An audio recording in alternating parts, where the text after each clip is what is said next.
नमस्कार. आज आपण एका महत्त्वाच्या विषयावर बोलणार आहोत. महाराष्ट्र शासनाचं दिव्यांग व्यक्तींसाठीचं धोरण, जे 2018 मध्ये आलं. हो, आणि त्याची अंमलबजावणी करण्यासाठी 2019 मध्ये एक शासन निर्णय म्हणजे GR पण आला. आपली चर्चा मुख्यत्वे त्यावरच आधारित असेल. अगदी. तर आपलं उद्दिष्ट काय आहे की या धोरणात नेमकं काय आहे, म्हणजे दिव्यांग व्यक्तींच्या सक्षमीकरणासाठी काय काय महत्त्वाच्या गोष्टी आहेत हे थोडक्यात समजून घेणं. बरोबर. आणि हे धोरण म्हणजे काहीतरी अचानक आलेलं नाहीये. आपलं संविधान, संयुक्त राष्ट्रांचा करार आणि दिव्यांग व्यक्ती अधिकार कायदा 2016 या सगळ्याच्या आधारावर हे बनवलंय. तर मग सुरुवात कुठून होते? आरोग्याच्या बाबतीत काय विचार केलाय? हो, आरोग्य आणि शीघ्र हस्तक्षेप म्हणजे कलम 2. यात सगळ्यात महत्त्वाचं म्हणजे दिव्यांगत्व येऊ नये म्हणून प्रतिबंधात्मक उपाय. अच्छा. आणि समजा आलंच तर जन्मतःच मुलांच्या विकासात काही अडथळे येत आहेत का यावर लक्ष ठेवायचं आणि गरज वाटली तर लगेच म्हणजे शीघ्र निदान करून त्वरित उपचार सुरू करायचे. या सगळ्यांना प्रशिक्षण देण्याची पण तरतूद आहे. म्हणजे अगदी मुळापासून सुरुवात. आणि हेमोफिलिया, थॅलेसेमियासाठी पण काहीतरी विशेष आहे म्हणत होते? हो, जिल्हा रुग्णालयांमध्ये त्यांच्यासाठी स्वतंत्र कक्ष असेल. उत्तम. आरोग्यानंतर येतो शिक्षणाचा मुद्दा, कलम 3. इथे काय वेगळेपण आहे? इथे सगळ्यात जास्त भर आहे सर्वसमावेशक शिक्षणावर. म्हणजे दिव्यांग मुलांना इतर मुलांसोबत सामान्य शाळांमध्येच शिक्षण देण्याचा प्रयत्न. ही कल्पना चांगली आहे, पण हे प्रत्यक्षात आणणं सोपं नसतं नेहमी. अगदी. म्हणूनच शिक्षकांना विशेष प्रशिक्षण देणं, स्पेशल एज्युकेटर्स नेमणं, मुलांना लागणारी साधनं देणं, वर्गात सोयी करणं, अभ्यासक्रमात थोडी लवचिकता ठेवणं. आणि परीक्षेसाठी मदतनीस वगैरे? हो, लेखनिक पुरवणं, हे सगळं त्यात आहे. आणि जिथे हे शक्य नाही, म्हणजे समजा बौद्धिक दिव्यांगत्व असेल किंवा खूप जास्त आधाराची गरज असेल, तर विशेष शाळांचा पर्यायही आहे. आणि उच्च शिक्षण? उच्च शिक्षणामध्ये पण 5% जागा राखीव आहेत. प्रवेशासाठी वयाची अट पण 5 वर्षांनी शिथिल केली आहे. विद्यापीठांमध्ये दिव्यांग अध्ययन केंद्र सुरू करायची आहेत. हॉस्टेलमध्ये पण सोय आहे का? हो, वसतिगृहांमध्ये सुद्धा 5% जागा दिव्यांग विद्यार्थ्यांसाठी राखीव असतील. शिक्षण झालं. आता कौशल्य विकास आणि रोजगार, कलम 4. इथे काय महत्वाचं आहे? इथे कौशल्य विकासावर भर आहे. विशेषतः ग्रामीण भागात शेती आणि स्थानिक व्यवसायांना धरून प्रशिक्षण दिलं जाईल. आणि शहरांमध्ये? शहरांमध्ये पण उद्योगांना काय लागतं त्यानुसार प्रशिक्षण. ई-लर्निंगचा पण वापर करायचा आहे. नोकऱ्यांचं काय? सरकारी नोकऱ्यांमध्ये आरक्षण आहे का? हो, नक्कीच. शासकीय आणि निमशासकीय सेवांमध्ये 4% समांतर आरक्षण आहे. हे RPWD कायदा 2016 नुसार आहे. समांतर आरक्षण म्हणजे काय? थोडं स्पष्ट कराल का? म्हणजे दिव्यांगांसाठीच्या ह्या 4% जागा ज्या त्या प्रवर्गासाठी SC, ST, OBC ओपन जागा आहेत त्यातूनच बाजूला काढल्या जातील.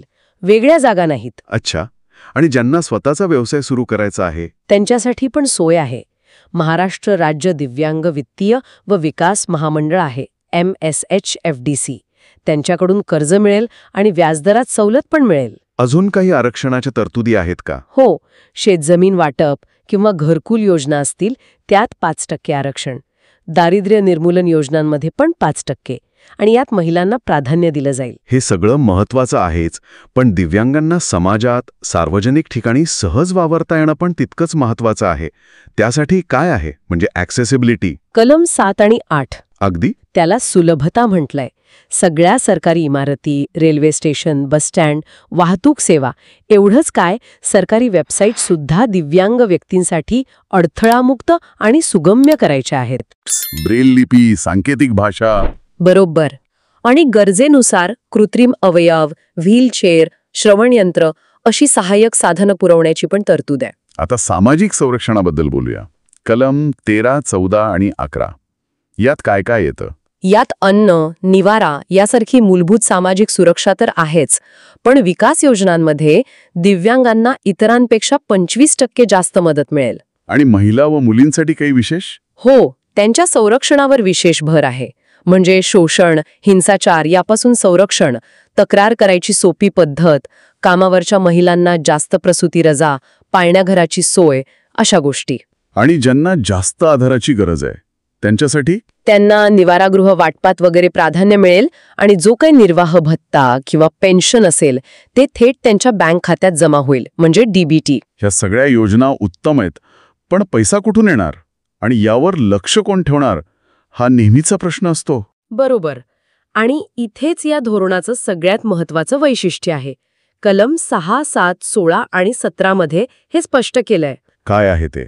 प्रत्येक संबंधित सरकारी विभाग आणि स्थानिक स्वराज्य संस्था, म्हणजे अगदी महानगरपालिका, जिल्हा परिषद, ग्रामपंचायत, या सगळ्यांना त्यांच्या एकूण बजेटपैकी किमान 5% निधी हा फक्त दिव्यांग व्यक्तींसाठीच्या योजनांवर खर्च करावाच लागेल. हे बंधनकारक आहे. काय सांगता? 5% निधी बंधनकारक? हे खरंच खूप महत्वाचं पाऊल आहे. हो ना. यामुळे योजना फक्त कागदावर राहणार नाहीत, त्यांना आर्थिक बळ मिळेल. पण या खर्चावर, अंमलबजावणीवर देखरेख कोण करणार? त्यासाठी राज्यस्तरावर सल्लागार मंडळ आहे, प्रत्येक जिल्ह्यात समित्या आहेत आणि दिव्यांग कल्याण आयुक्त आहेतच. आणि नियोजन करण्यासाठी माहिती गोळा करण्याची पण काही व्यवस्था आहे का? कलम 18 मध्ये काही आहे का? हो, अचूक आणि अपडेटेड माहिती खूप गरजेची आहे.